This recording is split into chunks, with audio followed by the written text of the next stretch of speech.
સુરતની science civil hospital, જે ગરીબો માટે આશાનું કેન્દ્ર હોવી જોઈએ, તે આજે શરમથી ઝૂકી ગઈ છે.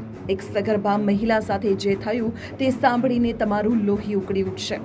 વેક્સિન મુકાવવા ગયેલી સગર્ભા મહિલા અને તેની સાસુને મદદ કરવાને બદલે નર્સ મનીષા ઠાકોરે તેમને ધક્કા માર્યા.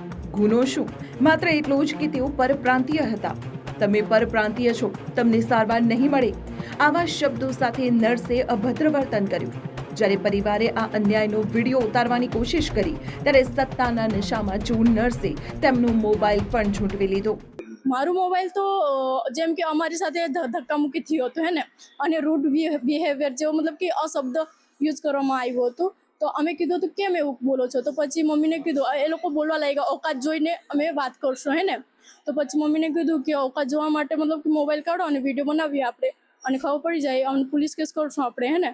તો પછી જા પોલીસને બોલાવ, જો કરવાનું હોય કરી લે તું જા એમ કીધું. તો પછી મને મારવા લાગ્યા ને મારી મમ્મીને વિડીયો બનાવતા હતા. મારી મમ્મી પાસે છોકરી હતી હે ને, તો મારી મમ્મીને મતલબ કે ધક્કો મારીને નીચે પાડી દીધો અને મોબાઈલ લઈ લીધો હે. શું સરકારી હોસ્પિટલ્સ કોઈની ખાનગી મિલકત છે? પીડિત પરિવારે હવે ન્યાય માટે રાજ્યના ગૃહમંત્રી અને આરોગ્ય મંત્રી ઋષિકેશ પટેલને લેખિતમાં ગુહાર લગાવી છે. સવાલ એ છે કે આવા બેજવાબદાર કર્મચારીઓ સામે કડક પગલાં ક્યારે લેવાશે?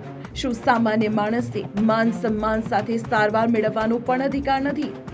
આ વિશે તમારું શું કહેવું છે? કમેન્ટમાં ચોક્કસ જણાવજો. અને તમારી આસપાસ પણ જો કોઈ સરકારી હોસ્પિટલમાં આવી લાલિયાવાડી ચાલતી હોય તો કમેન્ટમાં જરૂર જણાવજો.